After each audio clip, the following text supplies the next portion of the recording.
often does that happen? Hey everyone, Mike McClelland, Falcon Pro, and we're here on Table Rock Lake, the first part of November, and we're here doing one of the things that I absolutely love to do. I mean, fall cranking with the Spro rock crawler. I mean, we're going to throw a variety of different baits today, but we're going to see what we can do out here on Table Rock Lake, figure out what I look for, you know, where I like to throw this bait. You know, when is the time of year. I mean, when the thermocline breaks up and fishing starts happening, I mean, that's when the crankbait gets good, and it's just an awesome time of the year to be on Table Rock. A lot of people are hunting, and we're going to be fishing.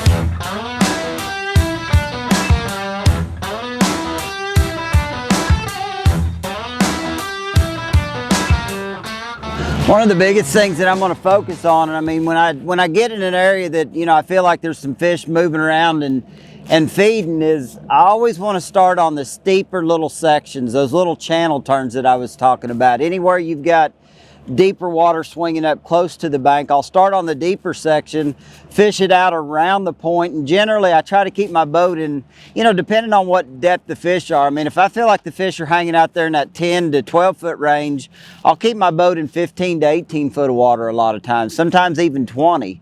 But as you start working your way around these points, rather than, you know, maintaining that depth where you're getting bit, I like to keep backing the boat off. I follow the contour around the point rather than, you know, a distance off of the bank. Yeah, it's a good one. That is a good one. Man, when the thermocline finally breaks and these fish decide to come to the bank and eat, it is all about that right there. Big old largemouth bass on Table Rock Lake. Look at that thing. These fish have been out deep pretty much all summer. I mean, we're getting into first part of November.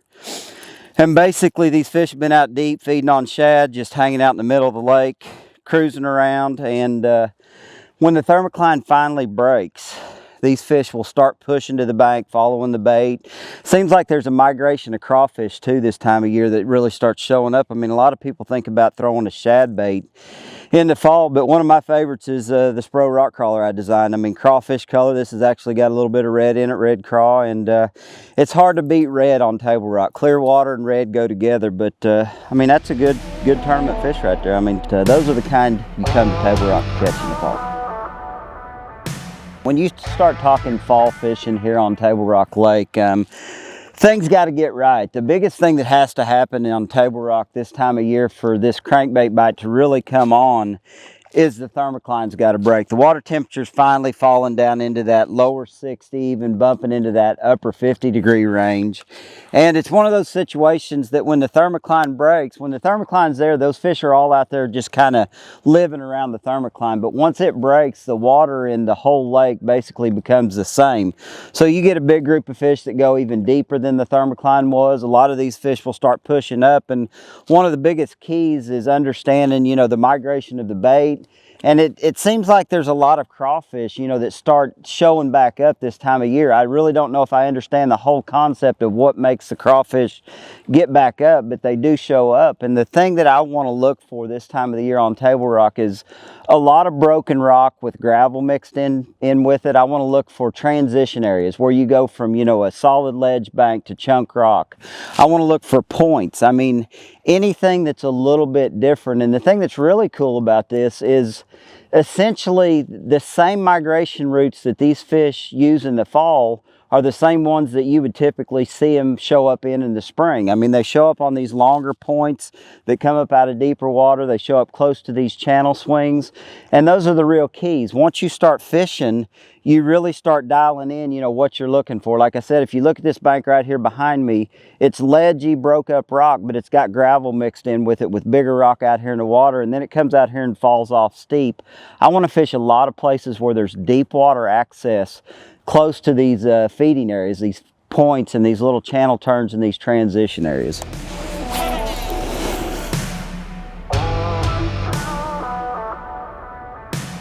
This is one of those banks that it's somewhat deceiving. When you look at it, it looks like it's just a gradual sloping bank, but this thing comes out here and falls off really hard, and there's a lot of that big ledgy rock. When you look up there on the bank over here to my right, that big ledge rock, it kind of transitions out here a little bit deeper. And those are the things that I really like to focus on, is where you've got that big bouldery rock mixed in with the gravel. I think there's just a lot of crawfish and bluegill and bren that get around those rocks this time of year, and it's where these fish really set up and feed. So often when these fish start coming in, they've been out there suspended, and they'll start pulling into these places, but they'll suspend out off the ledge. And as long as I can get that crankbait, make that throw where I can hit the bottom for, you know, 30 or 40 feet of my cast, I don't mind some of it being out here. There's one. Oh, missed it. There, he got it. Came back and got it. He missed it the first time, and I popped it, and he came back and ate it. That's probably a brown one. Probably a brown one. That's one of the biggest things about, you know, fishing a crankbait with those treble hooks, is making sure you've got the right rod to throw it on. And, oh, I mean, that feels like a good one. If I got him foul hooked or what? He's gonna come up and jump. Making sure you got a soft rod and ease back on that drag a little bit, so when they pull, they can pull. I swear I feel like I've got this fish foul hooked. Might have swatted at it, and then when he spun on it, I might have hooked him in the side of the tail or something, or he may just be... Oh, I got two of them. That's the deal. Look at this. I got two. I knew something was odd. Check this out. Check this out. Would you look at this? How often does that happen? Now what do? Oh, we lost one. Is that not cool? Two brown ones on one crankbait. I know earlier I was throwing, that other one pulled the hook clear off the back of that bait. When they fight against each other like that, they got a lot of force, but I switch colors of baits, and one of the big keys this time of year is these crawfish in these clear water lakes, they get a lot of purple and blue tints to them, and this is a brand new color called olive craw, and man, it's going to be a great color. But look at that. I mean, is that not a pretty smallmouth? Two of them babies. That is awesome. I mean, pretty fish. I mean, we're working on a, you know, 14-pound limit already this morning if we'd have landed both of them. Let's get back at it.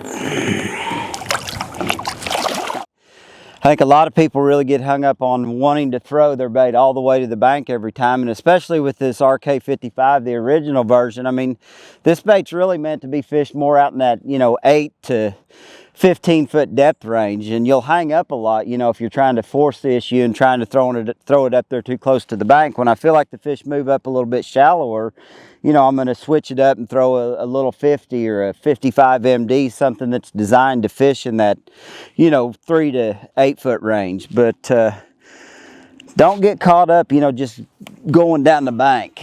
There's a lot of fish that hang out here off of these banks, and if you set the boat up right and you cover the right amount of water, you're going to get your bites through the course of the day. The first thing I do when I make my throw is I wind it down pretty hard, you know, make 8 or 10 cranks with my reel handle. I want to get that bait to the bottom.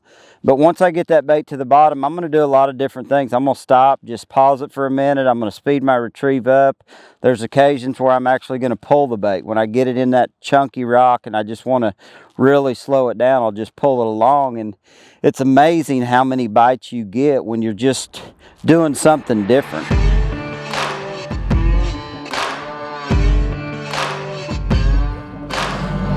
So, you know, we've talked a lot about what I'm looking for when you start trying to dial this in. I mean, I want to look for rocky transition areas or points themselves or channel turns. And when you look at my mapping right here, I mean, you can see this deep water that swings up in here. I've got this map shaded where this outer blue line is in about 20 foot of water. So what I'm looking for is any place that you have deeper water that swings up against these style of banks that I'm looking for, this gravel, chunk rock, ledgy type banks. And again, I'm going to focus more on the main lake. We're on the lower end of Table Rock, what I would call the dam area of the lake. And it's all a matter of staying close to that deep water. I don't get hung up fishing around a pocket very often. Springtime, it's a little bit different, but this time of the year, I want to stay focused more on the sides and the little channel turns and the main lake points. So one of the key factors that, I talked about earlier is crankbait choice in the fall. And to me, water clarity is going to dictate a lot of my decision-making process there. I mean, the sun's getting up now. We don't have a lot of wind, and a lot of people would probably have already laid a crankbait down by now. But I feel like, as long as you got a little bit of chop, as long as you got a little bit of color in the water and a little bit of passing clouds, something like this, something that's more translucent. This is actually phantom green, and it's a more translucent colored bait, really natural looking bait. I can still generate some bites. I'm gonna have to cover a little bit more water to do it, I think, but I definitely feel like I can generate some bites. Another real key when you start talking cranking this time of the year on any body of water that you're going to do it with is the depth that you're trying to reach with that crankbait. And probably the biggest key there is line size. I mean, I throw my crankbaits generally on anywhere from 8 to 12 pound this time of the year. I'm throwing a Sunline FC crank, and it's a fluorocarbon based line that's got more stretch than standard fluorocarbon. So it's real small diameter. It allows me to get a lot of depth. I mean, that RK55, I can get that bait, 15 foot deep on 8 pound line. Another factor is the rod and reel. I mean, generally when the water temperature gets below 55, 56 degrees, I like to slow down and go to a 5-to-1 gear ratio reel. This Bass Pro Shop Pro Qualifier is a super good reel for cranking when you need to slow down. But when the water temperatures are warmer, I generally throw my crankbaits this time of the year on a 6-8-to-1. I want to be able to move that bait. I want to be able to generate reaction bites. But as the fish get a little bit more lethargic, as the water cools more, that's when the 5-to-1 gear ratio reel works. And then when you talk about the rods themselves, a lot of people have always looked at me and they think all I ever throw is the Caras, but honestly, due to the different modulus and graphites, there's a lot of times where the expert, it's a little bit slower action, a little bit more parabolic than the Cara. I'll pick that rod up, especially when the fish get sluggish. Now, when I'm winding the bait hard, that Cara has really got a good action, good feedback, and the feel of the Cara is just a little bit better. But the Lowrider, the expert, and the Cara all come into play when I'm throwing a crankbait.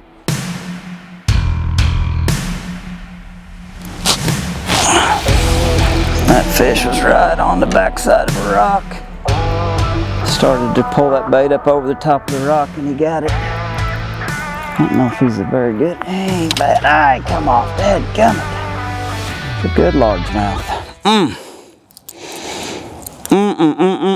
Just trying to show him off for the camera. Shouldn't have done that. That's another real key, and I know I lost that fish, but I was winding that bait and I could actually feel it starting to climb up over the top of one of those big rocks that I've been talking about, and I just slowed down and I was just pulling it when that fish loaded up, and I just don't think he got it good was the problem. I mean, a lot of times when that bait's crawling up over those rocks, they just won't get it good, and I didn't really get a good hook in it either. I kind of was pulling, and it was on the backside of my pole when he actually ate it, but we switched colors, went to more translucent bait. I mean, as you can see, it is bright, slick, clear, and we're still getting bit. Picked up the old phantom green, a little more translucent colored bait. And like I said, you cover enough water this time of year. Once that water temperature gets down there around 59, 60 degrees, you can still generate some bites on a crankbait, even in these slick conditions. So just to sum it up, I feel like it's been a pretty good morning here on Table Rock Lake, doing one of my favorite things in the world, fall cranking with the Spro rock crawler. And we got it done this morning. First stop right out of the gate, picked up a Red Craw RK55, pulled up on a little section of channel transition to a point, caught a really nice largemouth throwing a Cara 417. It's one of my favorite rods day in, day out to throw, just because it's such a sensitive rod, has the right action that you need to really feel that bait when you're banging it off of the rock. And you can literally tell when you go from chunk rock to gravel, it's that sensitive.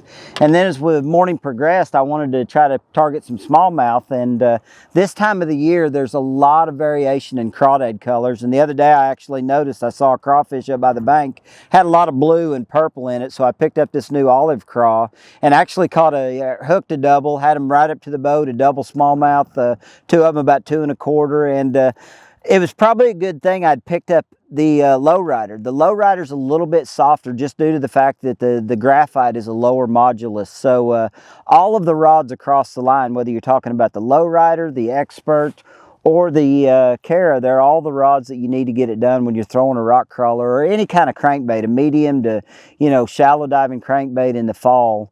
This 417, or sometimes known as the Mansfield, is probably the best rod to get it done with. So actually had a really nice largemouth bite, a Phantom Green, as the day got a little bit brighter. The wind quit blowing. I felt like I needed to go to a more translucent bait. So all in all, it was a good day.